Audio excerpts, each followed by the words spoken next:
Muito boa noite, sejam todos muito bem-vindos a mais um episódio do nosso Conect Ceia. Eu peço a você para que se inscreva no canal, ative as notificações, o famoso sininho para você não perder nenhum episódio. Interaja junto conosco através das nossas redes sociais pelo @CeiaOficial. Queridos, é com prazer que hoje o nosso podcast está muito especial com o nosso convidado. Ele é pastor, psicólogo e vai contar um pouco da sua história, da sua trajetória, de como ele chegou até aqui. Eu falo com quem? Com ele, pastor Tiago Rodrigues. Cara, que legal, olha, esse toque aqui, toque de milhões. Pastor, bem-vindo, obrigado por ter aceito o nosso convite, é um prazer lhe receber, né? Agora falando não só como pastor, mas como irmão também. Isso. Eu estou muito feliz. E eu queria que você contasse um pouquinho da sua história, compartilhasse conosco um pouquinho da sua trajetória. Muito boa noite, pastor. Boa noite, Júnior, meu irmão mais velho. É verdade. Quantos anos de diferença? 3 anos. 3 Parece anos. mais, né? 3 anos de diferença. Nós somos 3 irmãos, né? O Júnior mais velho, tem eu e tem a Frida, que é 5 anos mais nova que eu, 8 anos mais nova que o Júnior. Verdade. Por onde eu começo? Diz aí como é que é a sua trajetória, mano. Eu nasci aqui, né? Eu tenho 44 anos. Eu sei que não parece, mas eu tenho. A Ceia, 36 anos, vai fazer 37 esse ano. Então, quando a Ceia começou, eu estava na faixa entre os 8 e 9 anos, ainda uma criança, né? E eu estava... a gente estava conversando antes, né? A minha memória ela é muito boa. Eu lembro assim, de muitos fatos que foram muito marcantes assim, na história da nossa igreja e também na história da nossa família, que eu vejo assim, que é uma história meio que indivisível, né? Sim. A nossa família, a igreja, são 2 coisas assim que sempre estiveram muito unidas. Então, quando a gente fala da família, inevitavelmente a gente envolve a igreja, e a igreja acaba sendo também a nossa família. Essa foi a forma como eu sempre aprendi a enxergar e enxergo isso até hoje. Verdade. Eu sempre digo que Deus ele tem as suas maneiras, né, as suas formas de agir. O nascedouro dessa igreja, né, nós viemos, a nossa família veio de uma outra denominação, e quando foi...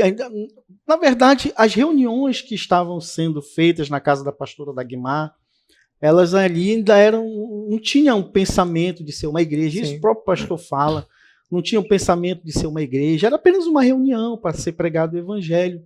Mas, com o tempo, né, essa ideia foi se aprimorando, as pessoas foram se identificando com a nossa igreja, elas foram, inclusive, pedindo para que fosse, se concretizasse uma igreja de verdade. E essa transformação... Nós éramos muito pequenos, mas como foi para você? Em especial, como é que você sentiu no seu coração o nascedouro dessa igreja, a caminhada? Foi muito, assim, para você foi dificultoso? Você teve algum problema de pensar, poxa, será que esse é o caminho que o papai está tomando a decisão certa de ser ou não ser o correto, de estar abrindo uma igreja ou não? Não, na verdade eu não tive essa visão. Uma coisa que os nossos pais sempre faziam muito, eles preservavam muito a gente de muitas coisas, né? Muitas coisas a gente acabou... Eu lembro de muitas coisas que nós vivenciamos, mas eu só fui entender já depois de adulto, porque eu fui ter acesso realmente ao que realmente estava acontecendo. Eu posso até depois contar alguns fatos.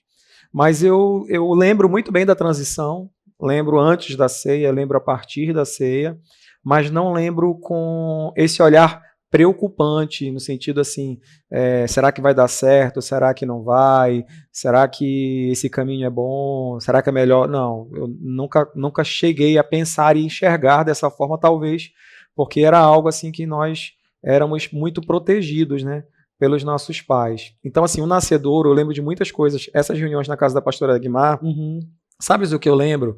Eu lembro quando nós ficávamos na sala da casa da pastora, Sim. E no momento do louvor, nós tínhamos uma meia-lua lá em casa, que era da cor branca. E o Júnior, desde essa época, já fazia no louvor a meia-lua. Identificava, né? O Júnior já fazia o louvor usando aquela meia-lua branca, era cor branca.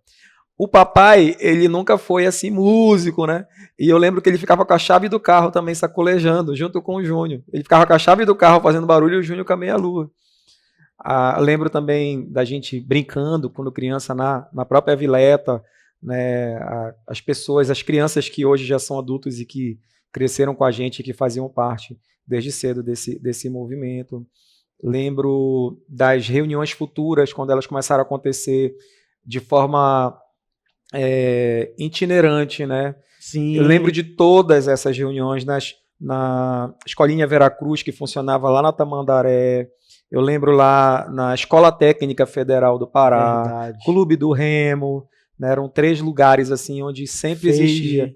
A FEIGE já foi o primeiro local fixo que eu acho que nós tivemos, porque verdade. Os outros eram todos nômade, né? nômade. Então, assim, era um domingo aqui, outro domingo ali. A FEIGE foi o primeiro lugar onde realmente nós fixamos um local, né, assim mesmo, de culto. E estive lá, inclusive, no início do ano, e aí tá a mesma coisa, né? Me veio à memória muitas coisas lá. Então, assim, eu lembro de todos esses fatos. Até que nós encontramos realmente aqui esse local. Lembro também o dia que nós viemos ver, porque é uma das coisas que acontecia muito. Todas as vezes que os nossos pais iam resolver alguma coisa, fazer alguma coisa, eles sempre nos levavam. Sempre. Era fazer uma visita, era para estar... Verdade. Até velório. A gente sempre estava junto. E aí, quando nós viemos ver esse local, eu não me lembro de como era a logística de onde a gente saiu, para onde a gente estava indo. Uma coisa que fica muito fixa na minha memória é que quando nós chegamos aqui, eles levantaram aquelas grades. Aqui era um depósito, né? Aí eles levantaram aquelas grades e não tinha forro. Era só telha brasilite. E as telhas tinham aqueles furos. Sim. E era muito... Estava assim, no início da tarde, aquele calor. Aí o sol refletia, né, aquela luz nos buracos das telhas e dava para ver nitidamente a poeira que era destacada exatamente por conta dessa luz do sol. E lembro bem de todos nós limpando. E éramos todos nós, não existia funcionário de limpeza. Era a mamãe, era a pastora Dagmar, eram os irmãos, a pastora Beth, a pastora Damares. Verdade. Todo mundo, assim, arregaçava massa, a manga, né? E eram as crianças, eram os jovens, eram os adultos, todo mundo limpando, arrumando, varrendo. Isso era uma coisa que acontecia desde o início, sempre houve. Verdade. É interessante que até hoje eu vejo muito esse espírito servil. Né? Óbvio que muita coisa mudou, mas existe ainda muito esse perfil servil. Né? Então, aquilo que precisa ser feito se faz sem nada, sem nenhuma vaidade. Não, você vai lá e faz, porque sempre foi assim e ainda continua sendo. É verdade. Isso que você fala realmente diferenciado. Nós temos, né, mas puxando um pouquinho a sardinha para a nossa igreja, realmente nós temos alguns membros que têm o seu lado profissional que, né, por exemplo, nós tivemos aqui recentemente um desembargador, né, e assim, questão só mesmo de nós pontuarmos, e ele servia como alugava, arranjava vaga para o carro, as pessoas, ele levava as pessoas para sentar, ter uma vaga aqui para poder sentar com a sua família, e realmente mostra, né, o trabalho dessas pessoas para engrandecer o nome do Senhor.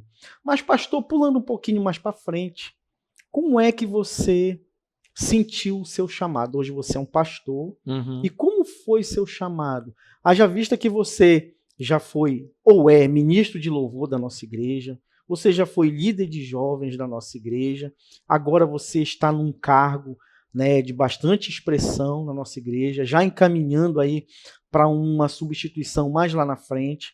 Você carrega um nome, pertence a uma família onde um pastor né, tem um peso muito grande. Como é que você lida com essas coisinhas na sua mente, no seu coração? Eu vejo assim, que todo filho de pastor, de uma certa forma, ele sempre recebe essa pressão. Acho que eu recebi, acho que você até mais do que eu. até por ser o primogênito, por ter o mesmo nome, né? O Júnior. Então, eu sempre via essa pressão. Ela existia em mim, mas eu achava muito maior em você e dos filhos de pastor, de uma forma geral. Eu sentia, assim, eu tenho alguns episódios, né, desde a minha infância, em que eu sentia assim, que Deus falava comigo. Eu tive a minha primeira experiência, que foi no batismo, quando eu tive 11 anos. Você sempre fala. Deus falou comigo, foi a primeira vez assim, que eu tive uma experiência impactante, espiritual. Mas, Thiago, tu nasceste na igreja. Eu nasci, cresci na igreja, mas a minha primeira experiência espiritual ela aconteceu com 11 anos de idade. E foi justamente nesse batismo. Nesse batismo Deus falou. Eu não estava preparado para me batizar, não tinha ido preparado para me batizar, mas a palavra que foi dada naquele batismo, ela foi direcionada para mim. Amém. E ali eu também me posicionei, levantei minha mão, me batizei naquela noite sem ter feito aulas para o batismo. E foi a primeira experiência assim, que eu tive em que Deus falou comigo. Após isso, foi aos 14 anos quando eu fui batizado no Espírito Santo, num retiro, que eu lembro que você, inclusive, estava internado. Você não foi para esse retiro, que foi no Tagaste, porque você estava operado, você tinha tido um problema na pleura. Lembra que você ficou... Pneumonia. Foi. E aí você ficou mal, internou por vários dias e você não foi. E eu me lembro quando eu saí da escola, já depois do acampamento, e fui no hospital contigo, e eu falei para ti o que tinha acontecido lá nesse retiro. Lá eu tive a minha primeira experiência assim, de falar em línguas. E lá, pela primeira vez, Deus falou no meu coração a respeito do ministério. E eu creio que essa pessoa vai ser entrevistada porque ela é um arquivo vivo ainda, né? Porque eu era criança ainda, devia ter uns adolescente, 13 anos. E ela, a Esther Brito, né, que cuidava da gente, não só de mim, mas de outros adolescentes.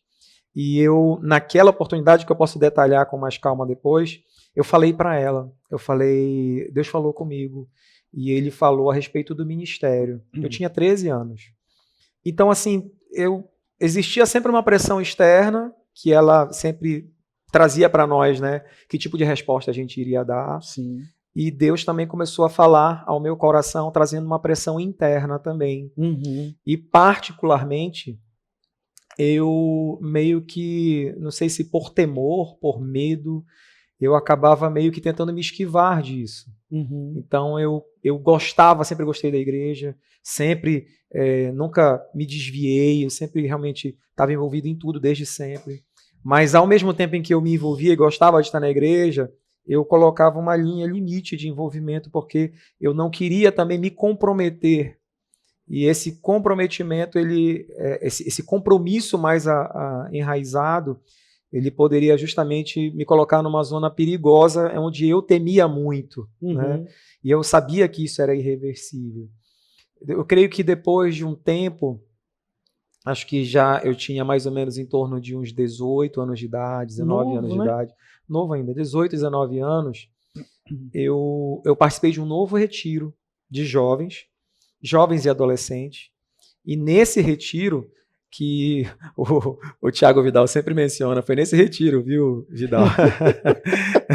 É porque nós tínhamos muitos Thiagos aqui na igreja, e aí era um retiro que os quartos eram divididos por nomes, né, ou por letras, e aí o quarto só tinha Thiago, né, então era o quarto TTT, era só Thiago.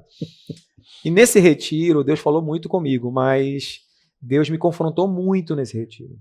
Ele me moeu assim a fundo, e eu tive uma visão autocrítica assim muito séria, e eu achei assim que eu realmente precisava mudar. E aí, quando eu internalizei essa ideia, eu procurei as lideranças e eu falei que algumas pessoas até estranhavam, poxa, mas tu sempre foi não, mas eu não me envolvia 50% do que eu poderia, justamente por esse temor. Então, nessa faixa entre os 18 e 19 anos, é que eu realmente comecei a me desprender mesmo, e aí eu sabia que esse talvez fosse um caminho sem volta. Entendi. Sem volta na questão ministerial mesmo. Sim. Né? Então, eu realmente imersei em ajudar, comecei a fazer parte do louvor da rede, tudo da Rede Jovem. Louvor da Rede Jovem, Comecei a ajudar também na liderança do trabalho, fui um dos vice-líderes da Rede Jovem. Nós tínhamos mais de um vice-líder na época. Na época, o pastor Francisco, né, que é de Castanhal, Ceia Castanhal, ele também, que era o líder, ele sempre me puxava. Eu comecei a ir para a rádio junto com ele, nos programas que a gente tinha lá na Marajoara. Nunca tinha feito programa, mas eu ia lá, levava, selecionava as músicas, estava lá. Aí ele me chamou, ele era líder de louvor, me chamou para participar também do louvor dos cultos de domingo. Eu comecei como back, mas depois toquei várias vezes violão no grupo. Eu comecei realmente a mergulhar fundo. E também, paralelo a isso, a célula. A célula também foi um ambiente onde eu fui muito trabalhado internamente. Uhum. E quando eu decidi mudar, a célula também foi um ambiente onde eu consegui explorar também. Então, eu consegui me envolver mais, participar mais, me comprometer mais. E foi um outro lugar onde eu comecei a ser trabalhado também. Eu me tornei vice-líder, depois me tornei líder. Multipliquei várias células. A área vermelha, né, que surgiu justamente a partir dessas células que foram multiplicadas. Uhum. Então, ali também se construiu uma linha ministerial, né, desde cedo. Pastor, você foi líder, né, da juventude, como você mesmo falou, né, líder dos jovens, chamado até Jovens em Ação. Jovens em Ação. Você era, olha só, então você foi o líder dos Jovens em Ação, você ministrava no louvor, você era líder de célula. Como é que você lidava com tudo isso aí de uma vez só? E fora a rádio, eu me lembro desse programa na rádio que tinha na Marajoara, sim, ali no comércio, isso, né? Vocês iam andando, você, o pastor Gedilson, Chicão. Isso. E como é que era lidar com tudo isso, né? De uma maneira que você tinha que estar concentrado em tudo, porque tem uma demanda muito grande, isso, né? E como é que funcionava, pastor? Olha, graças a Deus. A minha vida, ela girava em torno da igreja. Eu tinha faculdade, estágio, mais trabalho depois, mas tudo isso sempre foi visto como algo secundário. A minha vida sempre foi vinculada à igreja. Então, amém, sempre a minha prioridade sempre foi a igreja. Então, nunca era um sacrifício, nunca era um peso. Eu sempre fazia com muito prazer, muito gosto. Eu sempre levava muito a sério a responsabilidade, sempre busquei fazer isso. E sempre procurei também ser muito realista em relação às coisas, não excluindo o espiritual. Sim. A questão da liderança, por exemplo, ela surgiu numa situação que não foi pensado ou preparado. Chicão, na época, ele foi consagrado em novembro, né, de 2002, se eu não me engano, 2002. E aí, eu era um dos vice, eu era o braço direito dele na época, tanto no Louvor quanto na rede, nos Jovens em Ação, que não era Jovens em Ação ainda, a gente botou esse nome justamente depois que eu assumi. E aí, só que ele foi consagrado em novembro e já foi um mês depois já direcionado para Castanhal, então não tinha sido feito um planejamento de transição e nada. Foi meio que... Tanto é que eu fiquei na dúvida, né, em dar continuidade. Achava realmente que eu era muito jovem, que eu não tinha muita experiência, não tinha sido feito um trabalho de transição. Sim. Muitos jovens que estavam lá eram mais velhos do que eu. E daí ficou, né? Eu até meio que gelei, o pastor Chicão deu muito incentivo, o pastor Gedilson. Na época, o que eles usaram? Eles disseram assim, Thiago, a gente faz o seguinte, você assume interinamente até nós encontrarmos uma outra pessoa para ficar ao seu lugar e assumir, então, o trabalho. Aí eu me senti mais seguro, né? Sim. Então, aceitei e fiquei como interino durante quase uma década, nos Jovens em Ação, principalmente. Mas, assim, se eu fosse falar desse trabalho da Rede Jovem, ali foi um aprendizado muito grande, muito, muito grande. Foram muitas experiências, muitas situações, muitas expectativas que se criavam. Nossa, dá para escrever um livro atrás de outro, um best-seller, assim, com inúmeras partes, sabe? O trabalho com jovens realmente, assim, Foi muito desafiador.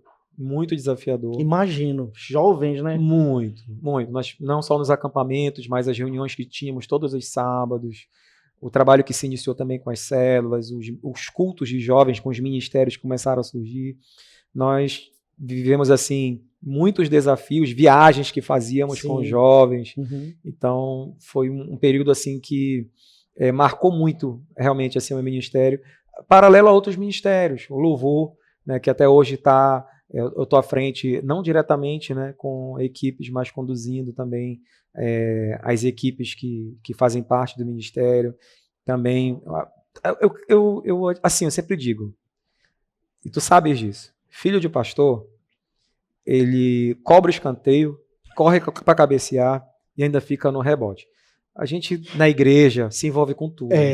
A gente se envolve com projeção, com transmissão, com louvor, com oração. Um pouquinho de tudo, né, pastor? Você tem que se envolver e você acaba aprendendo um pouco de cada coisa. É verdade.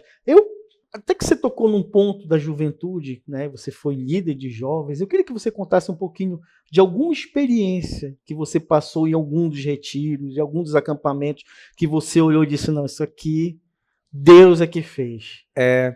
Nós estávamos conversando, eu poderia passar a noite toda, porque cada experiência, elas foram diferentes entre si. Única, né? Únicas, e elas trouxeram, cada uma, um aprendizado diferente. Amém. Muitas delas.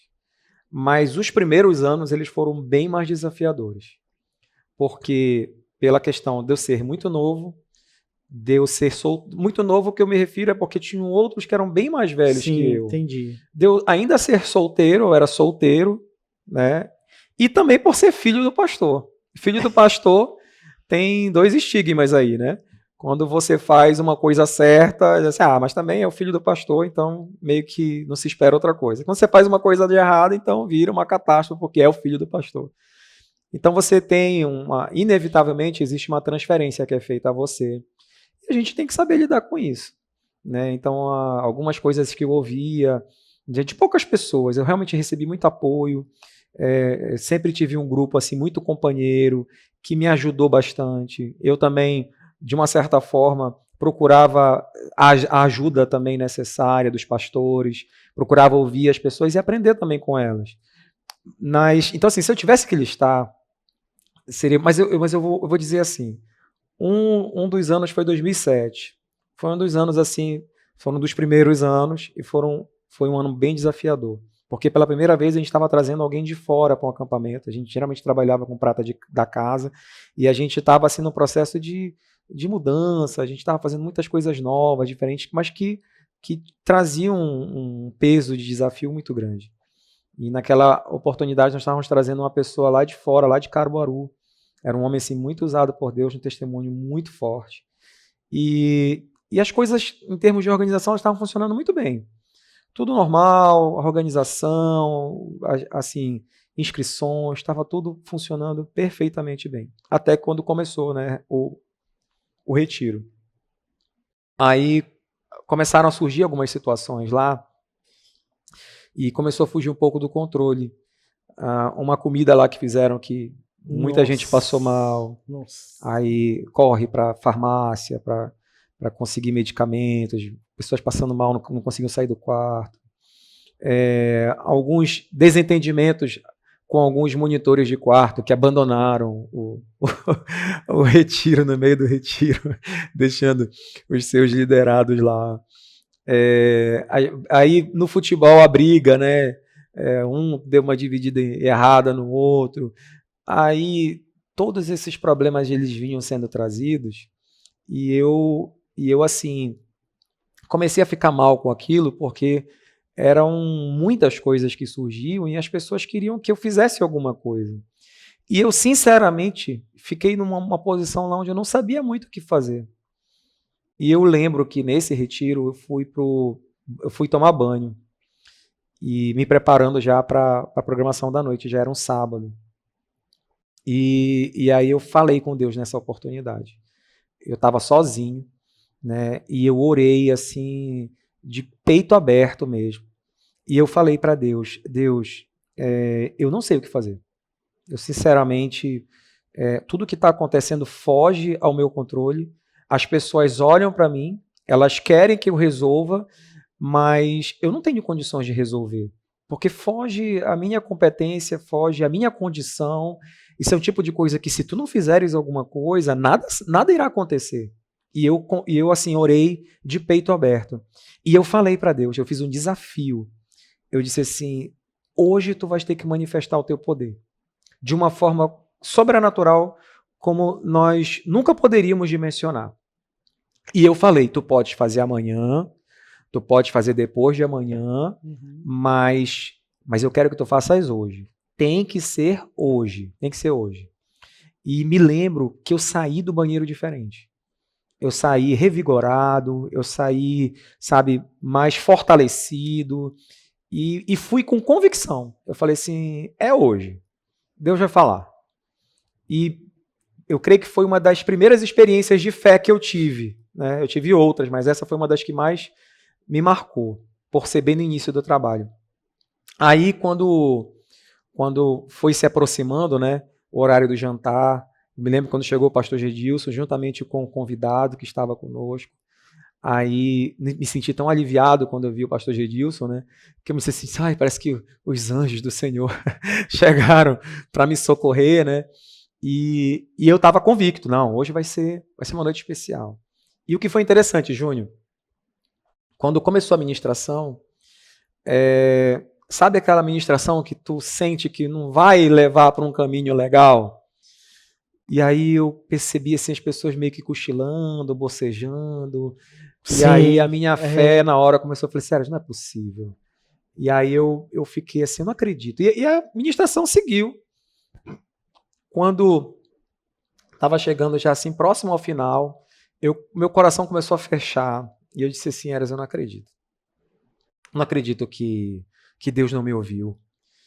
E eu lembro que eu estava atrás, né? As filas elas eram em formato de meia-lua, e eu estava atrás, assim, meio que debruçado, né? Com os braços em cima das pernas. E eu vi um jovem que baixou a cabeça na hora, né? Ele sabe aquela posição? Sim, concentração total. Isso, ali, só né? que na minha leitura, é que ele estava meio com sono. E eu imaginei, ele vai querer dormir aqui. E eu, na hora, o meu olho ficou fixado nele. E aí, de repente, eu percebi que caiu uma gota no chão. E aí eu vi que era uma lágrima. Caiu outra. E sabe quando tu percebe que tá meio que incompatível com o ambiente e o tipo de ministração? Eu falei assim, meu Deus. Aí eu pensei, eu disse assim, é Deus que tá operando. Deus está operando. Aí eu me lembro como se fosse hoje. Tinha o Raimundo Neto, que ele era o líder da oração. Eu mencionei, olha como eu lembro, né? Ele era o líder da oração. E eu chamei ele na hora, assim, eu disse, Neto, reúne todos os que estão na oração. Faça um semicírculo e vamos orar, porque Deus vai fazer uma grande obra aqui. E aí ele, na mesma hora, também meio que sem entender, mas reuniu, foi. E foi um mover, assim, sobrenatural. A gente estava conversando, quem estava lá, né? Alguns dos meninos aqui da mídia estavam lá. E foi uma coisa assim que, só para você ter uma ideia, né? Toda a programação tem os seus horários e concluiu o horário, né? O pastor convidado foi dispersado, né? Obviamente, nós nos despedimos dele, mas o mover continuou. E ele foi quase que a noite toda. A gente veredou aí por mais de meia-noite. A gente só teve que parar porque era um ambiente que tinha, né, algumas regras, e aí eles pediram na hora para não se estender muito, mas se deixasse, o povo ficaria a noite toda lá. Incrível, aquilo, né? Para mim foi uma manifestação que marcou a minha vida, porque na hora eu fiz essa prova com o Senhor e Ele respondeu. Então, por mais que eu consiga transmitir para quem está assistindo, e por mais que eu consiga talvez colocar com riqueza de detalhes e cada um assista também com muita boa vontade e disposição, nunca é a mesma coisa. Porque quando você está lá vivenciando a angústia da espera, né, as incertezas que começam a surgir, e de repente você vê o agir de Deus, aquilo ali. Aí desse dia em diante eu falei assim, realmente, se Deus é por nós, quem será contra nós? Então, assim, o teu coração, ele é revigorado, você se enche de força, de coragem, e lá na frente, desafios 10, 20, 30 vezes maiores, você encara porque você sabe que você não está sozinho. Verdade. Foi quanto tempo você passou liderando a juventude, pastor? Você recorda? Eu fiquei de 2003 até 2012. Bastante tempo, né? Foi. E como foi desafiador para você passar a sua liderança? Quando foi que você viu que já era hora de você passar a sua liderança para alguém? E haja visto que o pastor Osíris e Artemos, né, foram frutos dessa liderança. Mas como foi o seu olhar clínico? Poxa, eu acho que agora já está no momento de eu passar o bastão, né, de continuar, outras pessoas continuarem esse legado. Como é que você chegou nessa percepção, pastor? Nós começamos a fazer... O Jovens em Ação se tornou Rede Jovem, uma rede de jovens com a identidade da nossa igreja. A logomarca era muito parecida com a nossa igreja. E a nossa intenção era que nós fizéssemos conexões com outras redes de jovens das nossas denominações, das igrejas ligadas à nossa denominação. Bacana. Então esse foi um trabalho que nós começamos a fazer, principalmente aqui na Grande Belém. Aí nós, aqui da Alcindo Cacela, né, a ceia de Belém, começamos a nos conectar com a ceia de Canudos, com a ceia do Pedro Teixeira, que hoje é Parque Verde, ceia Coraci, ceia Tapanã. Fizemos conexões com outras ceias, né, que eram mais distantes daqui da nossa cidade, ceia Bragança, Tomé Açu, Capanema, várias igrejas, né, que começaram a se conectar, a ter conexões com a gente aqui. E então o que acontece? Como eu estava muito ligado aqui na rede jovem local, junto com outros ministérios que eu já também respondi aqui na igreja como um todo, eu acabava meio que dedicando atenção muito aqui e não conseguia fazer uma ponte maior com essas outras redes. Então, qual foi a ideia que surgiu? Eu preferi colocar um casal para ficar no meu lugar aqui, enquanto eu faria um processo de liderança mais global, né, com as outras redes de jovens. E aí foi exatamente isso que nós realmente nos integramos. O Integrados, ele surgiu, hoje ele foi oficializado no ano passado, o ITG, mas o ITG ele já foi sonhado muitos anos antes. Que bacana. Intencionalmente. Os nossos acampes eles já começaram a ser chamados de Integrados. Sim. As nossas conferência UP, mas dentro do Integrados, mas já era fruto dessa visão de conexão com as outras redes de jovens. Então, o pastor Artemos e a pastora Cintia assumiram em 2012 a rede jovem local, para que eu e a pastora Késia pudéssemos fazer esse trabalho mais global com eles. Sim. Não só aqui a sede, mas também com as outras igrejas. Que bacana. Pastor, pulando um pouquinho a sua história, né? Você que se formou, você é um psicólogo hoje, além de pastor. Mas eu me recordo que você trabalhava numa empresa grande, de energia da nossa cidade, você tinha um cargo nessa empresa. Mas como foi para você se desligar dessa empresa para encarar, né, ser o pastor?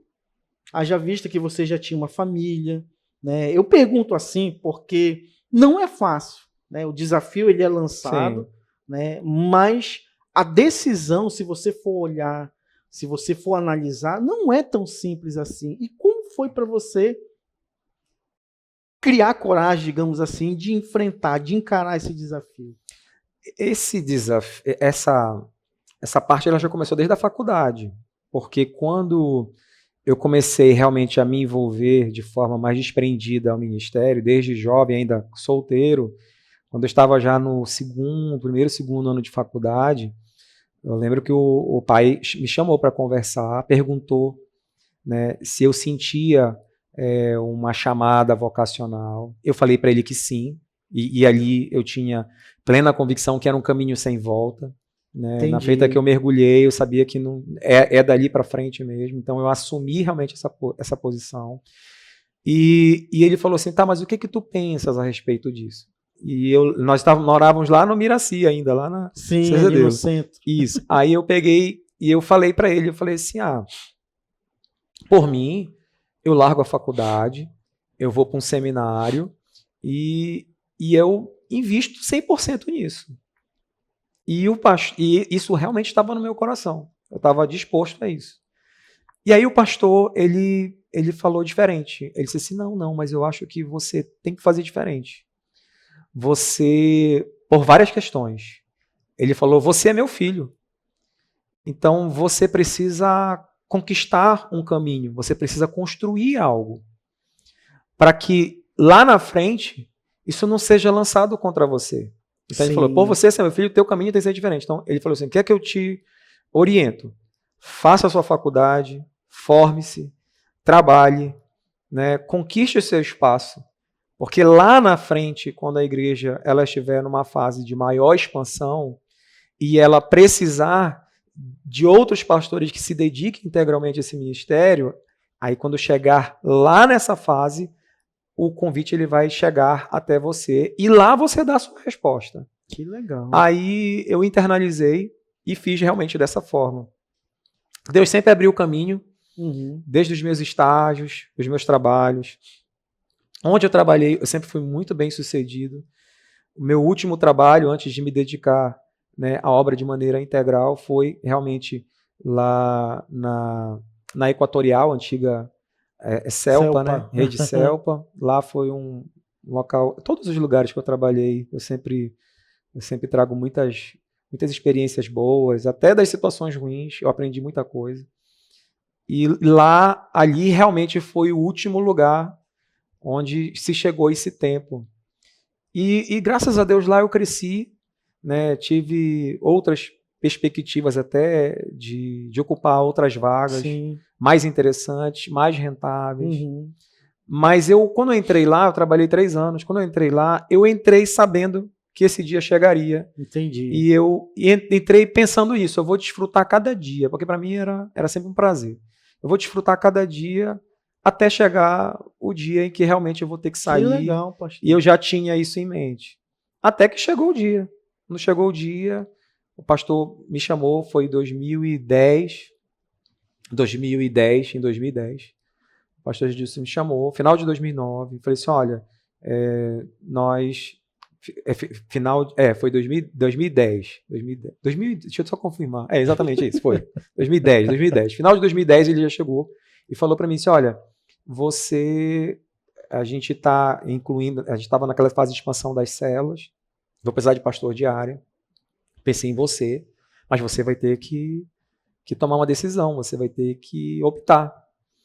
Então, naquela época, a igreja não tinha como me pagar o salário que eu recebia, não tinha como. E eu, na verdade, para ser bem sincero, eu não sabia nem quanto eu ia ganhar, não tinha a menor ideia. Eu só fui saber bem depois de ter realmente entrado, de ter largado tudo.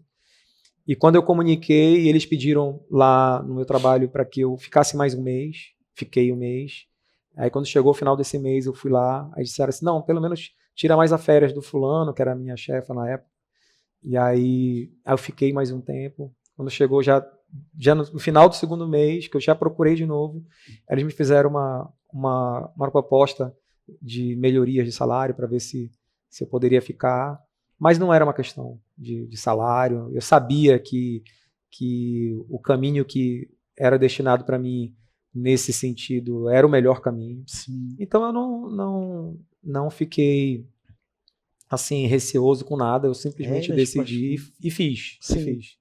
E assim foi, né? Hoje a psicologia, ela depois de uns anos para cá, né? Eu creio que a condição social do país, a questão da saúde mental, ela vem trazendo vários desafios.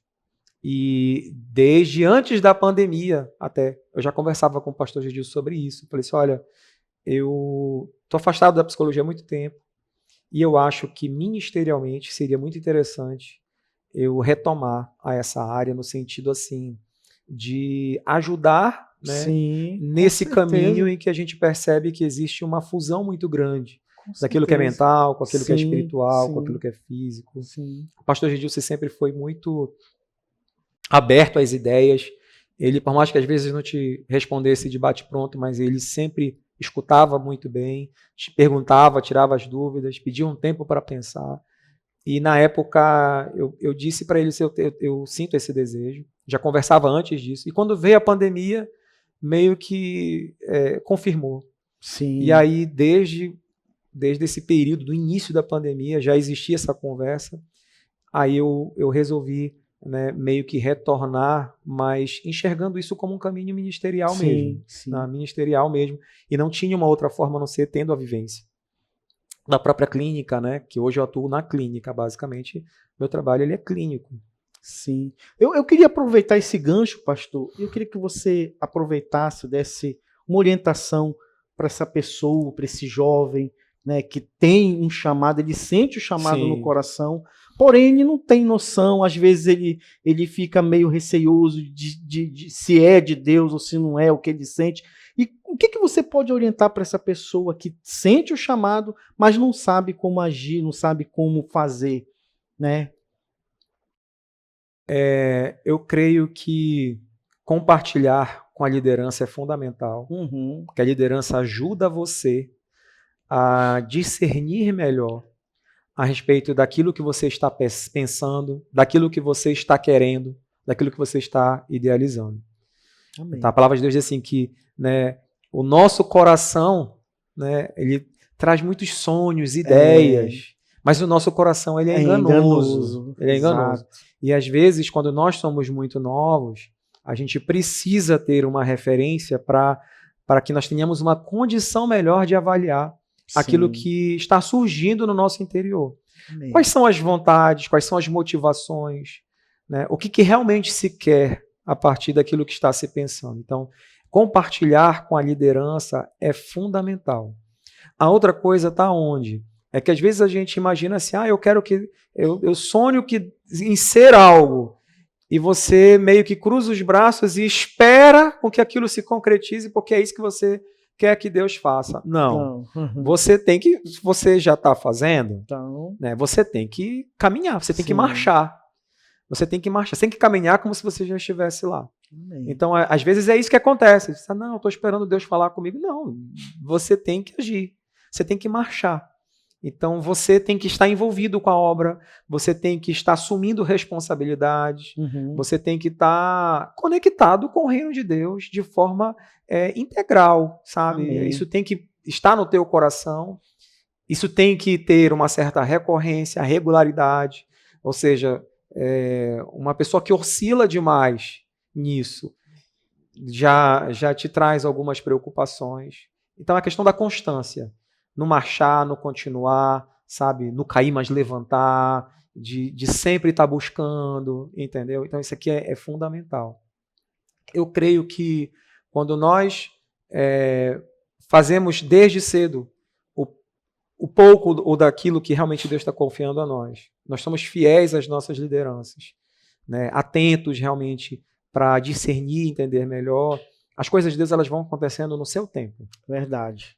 Tá? Então, assim, o jovem, né? O jovem que está conectado, né? Se você sente uma chamada, se você sente que o teu coração ele arde, isso não pode se resumir a um mero sentimento. Amém. Você precisa ter uma ideia concreta, isso precisa que haja, né, um acompanhamento, uma mentoria, um discipulado que te ajude nisso. E você precisa ser constante na obra. Você tem que assumir responsabilidades, você tem que avançar, né, aqui que a gente chama de trilho, você tem que buscar estar envolvido com a obra de Deus.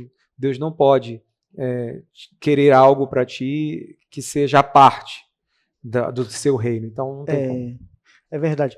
Pastor, você falou um ponto bastante... como é que eu posso explicar? A pandemia veio para ser um divisor de águas, na minha opinião, né? Sim. Para muitas coisas. A psicologia, você, um psicólogo, pastor, é uma área que mexe muito com o mental, né? E como é que você consegue separar o mental do espiritual? Como é que você consegue lidar? Porque, olha, você acabou de dizer que trabalha numa clínica, você oferece um trabalho numa clínica, você pastoreia também. São pessoas, muitas das pessoas têm alguns problemas, você conversa aqui, conversa ali, mas saiu desse ambiente, você vai para sua casa. Como é que você lida com a sua mente, com a sua saúde mental? Com a minha saúde mental, eu procuro ser bem zeloso com a minha saúde. Eu tenho tido esse entendimento já faz um certo tempo. eu procuro regrar muito bem meu sono, eu procuro regrar também a minha alimentação, eu procuro ter atividade física constante. Isso eu faço porque eu sei que isso é importante, eu preciso fazer, todos nós precisamos fazer. Sim. Eu procuro dosar o meu tempo com a família, com a igreja. Eu preciso com que as coisas realmente elas estejam em total equilíbrio. Aquilo que é espiritual, aquilo que é emocional, é muito difícil de você separar, porque as duas coisas elas estão visceralmente ligadas. Terapia, né, ela é um serviço. Então, a pessoa, quando ela procura, ela tem uma demanda. Então, o meu olhar, quando alguém chega, é em cima justamente da demanda que ela me traz. Meu foco sempre é esse. Algumas pessoas me perguntam, como é que tu consegue separar?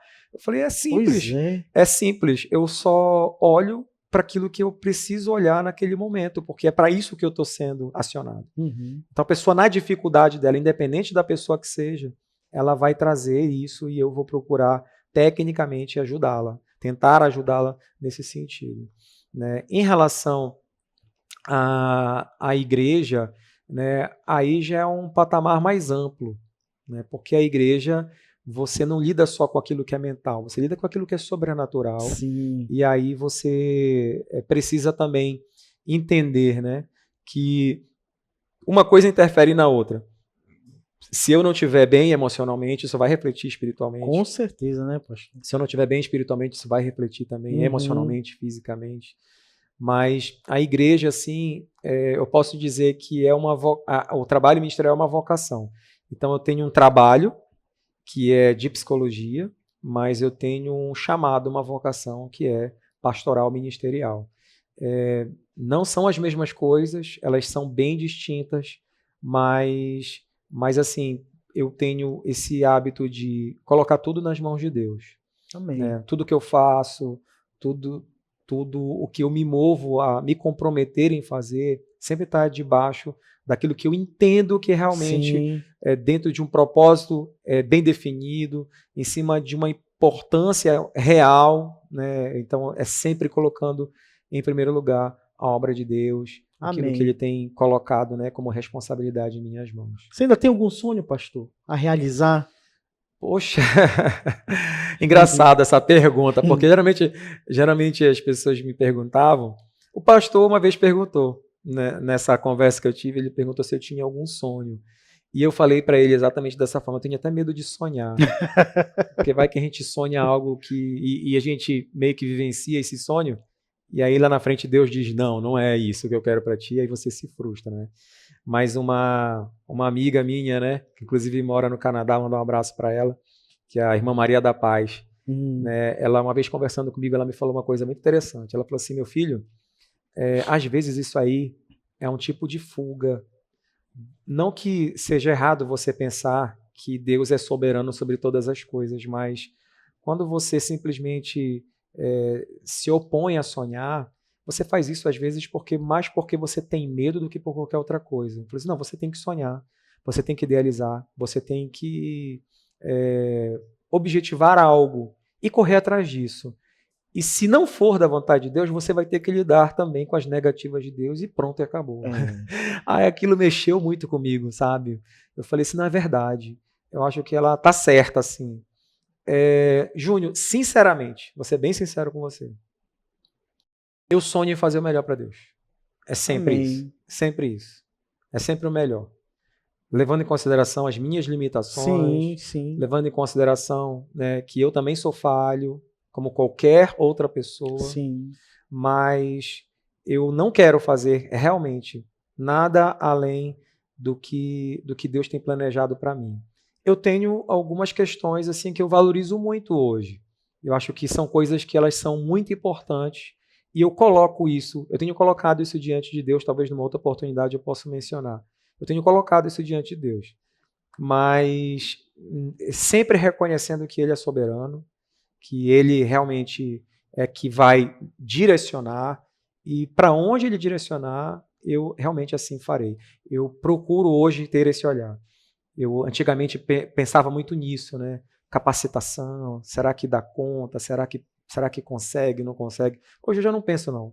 eu penso em aceitar aquilo que Deus confia a mim e procuro internalizar isso como uma missão que precisa ser cumprida e assim é. Que legal, pastor. Como é que quais são os valores que são imprescindíveis para os seus filhos, né? Que isso aqui você não abre mão. E como é que você os ajuda a lidar com as pressões que um dia você também teve do seu pai por ser pastor, por ser filho de pastor? É verdade. Olha, eu procuro agir como eu aprendi. Nosso pai, nossa mãe sempre foram referências para nós. Verdade. O pai e a mãe nunca nos pressionaram. Nunca foram pais repressores. Verdade. Nunca. Eles sabiam muito bem definir os limites, as regras. Uhum. Com muito amor, eles nos exortavam e nos corrigiam quando nós fugíamos disso. Né? É verdade. E eu procuro... hoje eu sei, dou muito valor, né? Porque eu sei quanto é difícil ter tido a paciência que eles tiveram. Mas eu procuro ter a mesma atitude. Eu procuro ser próximo aos meninos, eu procuro educá-los, eu procuro com amor, exortá-los com amor, mas eu procuro também incentivar, direcionar e procuro fazer algo que é imprescindível, envolvê-los na obra de Deus. Amém. Então, aqui é você ensinar no caminho. Sim. Então, assim, os meninos eles são envolvidos com louvor, eles são envolvidos com os ministérios da igreja, eles amam a Cristo, eles cresceram aqui. Verdade. Você perguntar para qualquer um deles, eles não saem daqui, eles já enxergam como talvez a gente enxergava antes, essa aqui como se fosse a casa também deles. É verdade, né? Verdade. Então, assim, eu procuro realmente, eu e a pastora Kézia, a gente tem muita sintonia nesse sentido. A Kézia ela faz algumas coisas também que são muito legais. Ela assim monitora muito a questão da leitura bíblica, sabe? Ela conversa assim de maneira muito intencional com os meninos. Ela exerce o papel de mãe assim que eu não conseguiria fazer nem 10%. Ela faz muito bem. Que legal. Então aqui funciona muito bem. Que legal. É óbvio que nós não somos uma família perfeita, longe disso. Mas eu vejo que nós somos uma família saudável, que se ama, que se respeita, que também que também caminha na mesma unção, na mesma direção, entendeu? Pastor, vamos falar de sucessão, né? Pastor presidente, logo mais vai estar passando o cajado. Hoje você é vice-presidente da nossa igreja. E quais são as perspectivas futuras da nossa igreja? O que tem ainda por fazer? O que expansão, célula, construção, Val do Jaboque, ou seja, são várias perguntas em uma. Como é que o senhor vai fazer com essa parte quando chegar a sua hora de administrar tudo isso aí, pastor? Olha, eu acho muito legal que quando o pastor fala de transição, eu acho que é de uma maturidade, verdade, de um amor à obra, assim, que é admirável, e de uma visão também. Sim. Então, nosso pai é um homem que tem muita saúde, tá? Ele goza de muita saúde física, de muita saúde mental, inclusive espiritual, em termos de QI. Ele é a pessoa, ainda com 74 anos, que mais estuda. Mesmo sendo o que mais conhece, disparado, ele ainda é a pessoa que mais estuda, que mais está atualizada, mas ele já traz isso como um processo a ser seguido, e eu vejo que sucessão você não faz de uma hora para outra. Com certeza. Você leva um período assim que você precisa considerar para que realmente as coisas aconteçam. Eu acho legal ele falar isso de forma aberta. Assim, ministerialmente a gente se dá muito bem. A gente tem uma linha de pensamento, sempre tivemos uma linha de pensamento assim muito parecida, a gente pensa muito igual. É muito bom a gente conseguir caminhar tendo muitas identificações, muitas coisas em comum nesse sentido. Apesar de nós sermos bem diferentes, nós somos bem diferentes em muitas coisas, né? Mas nós somos, a gente tem uma linha de pensamento assim muito, muito parecida. Alinhada, né? Muito alinhada. O pastor, ele ainda é o homem que realmente toma à frente muitas coisas, mas eu já trago algumas questões também que eu sempre compartilho com ele. Então, muita coisa que ela é construída, a gente vai meio que construindo junto. Isso é muito legal. Que bacana. Né? E, às vezes, as coisas que eu trago, ele geralmente reforça, ele corrige. Ele realmente é um grande mentor. Ele e a pastora Ruth são fantásticos nesse sentido. Eu vejo, sinceramente, um processo de sucessão como um processo de continuidade. A gente tem que dar continuidade ao trabalho que está sendo feito. E eu sou bem humilde em relação a isso. Às vezes o pessoal fala, né, não, é o sucessor. Eu digo, olha, eu acho que realmente isso está sendo preparado de uma maneira realmente intencional, mas eu também, eu também entendo que talvez isso não seja algo unânime, acho que está dentro de um processo, também estou sendo avaliado nesse sentido. Né? E eu sou bem aberto em relação a isso, e o pastor também. Sim. A gente tem esse entendimento, mas uma coisa é certa, o meu coração ele é servil. Tá? O que eu quero é que o pastor seja eterno, que Jesus volte antes de qualquer coisa e já nos leve de vez, mas se Jesus não voltar, a gente vai ter que dar continuidade a todo o trabalho aqui. E aí tudo que você perguntou, na verdade, muita coisa do que já é feita é dentro de uma linha de pensamento que já é construída de forma conjunta. Que legal. O pastor, ele não é... o processo de transição que ele faz de uma forma a delegar mesmo. Ele delega, ele passa muitas coisas. Hoje eu acabo respondendo diretamente dentro da igreja, obviamente que sempre participando a ele, né, trago o que eu penso, e lá ele vai, obviamente, me norteando em muitas coisas que já são feitas, mas a gente sempre faz em conjunto. Era isso que eu ia perguntar agora, pastor. Na verdade, a minha próxima pergunta. Qual o momento que você chega com ele, que você está aqui e vai dizer, poxa, isso aqui, deixa eu perguntar para o pastor. Qual é o momento quando você chega e pede um conselho para ele? Pastor, isso aqui devo fazer, não devo fazer, eu consigo, não consigo. Qual é o fim da questão quando você chega com ele e pergunta que você vê que não consegue resolver sozinho, mas precisa de uma orientação e você chegar com ele? Ah, sim. Não, tem coisas que tem que ser o pastor. Né? Tem coisas que tem que ser o pastor e ali não tem como ser diferente. Isso não é transferência de responsabilidade, mas é dar realmente a responsabilidade a quem realmente a tem. Então, o que realmente a gente faz muito, tanto da parte dele comigo e da minha parte com ele, o pastor, ele é uma pessoa assim, as coisas que ele pensa em fazer, por mais que ele tenha toda a autoridade e bagagem para fazer, ele pode muito bem chegar lá e fazer e a gente depois só ter que lidar. Não, ele não faz assim. Ele reúne, ele compartilha a ideia dele, ele quer ouvir o que é que a gente pensa a respeito, né? Ele sempre foi assim e também eu procuro agir da mesma forma. Então, quando eu trago assim, olha, eu pensei dessa forma, imaginei dessa forma, acho que a gente pode fazer assim, a gente pode fazer assado. E graças a Deus, assim, Júnior, existe uma sintonia tão grande de pensamento que ele diz assim, poxa, legal, tá aí, bora fazer então. Então vamos fazer. A gente faz e caminha. E sempre direciona. Agora, tem coisas que é ele. Então, uma situação assim, olha, pastor, isso aqui é o senhor que tem que fazer. Essa palavra aqui, ela tem que ser sua. E você pode até pedir para que eu faça e eu vou fazer dentro de uma obediência, mas isso aqui não cabe a mim, isso aqui tem que ser o Senhor. Então, tem coisas que não cabe a mim, né, e talvez nenhum outro pastor, e realmente a gente precisa lidar com isso e de forma bem tranquila. Que legal. Pastor, para nós encerrarmos... Passou rápido, né? Rápido, né? O assunto tão gostoso, muito bacana ter conversado com você. Mas eu peço para que você fale para os nossos telespectadores, que você desse uma mensagem de esperança, de fé, de amor. Né? Nós estamos vivendo um momento tão conturbado, não só no nosso país, mas eu creio que mundial. Como o pastor Gedil sempre fala, o funil está cada vez ficando mais estreito.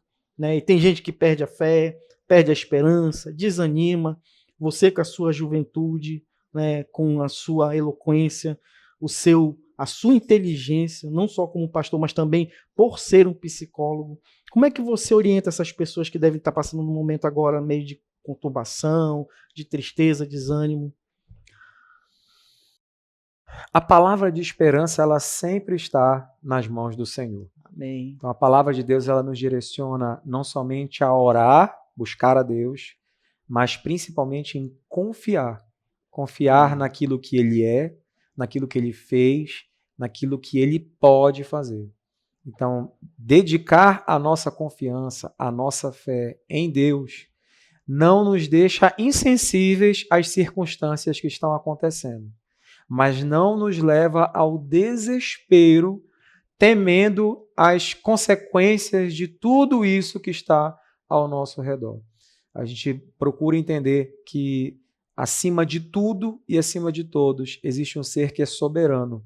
Existe um calendário profético que vai acontecendo no decorrer do tempo e nós não somos espectadores, nós estamos fazendo parte dessa história, mas, acima de tudo, nós não podemos olhar nem para a direita, nem para a esquerda e nos distrairmos com nada disso. A nossa visão espiritual ela tem que estar sempre no Senhor e a nossa confiança sempre alicerçada nele. É assim que a gente marcha, é assim que a gente mantém o nosso ritmo nesse tempo que Deus tem nos dado até que Ele venha. Amém, amém. Produção maravilhosa. Essa produção não falha nunca, pastor. Que legal!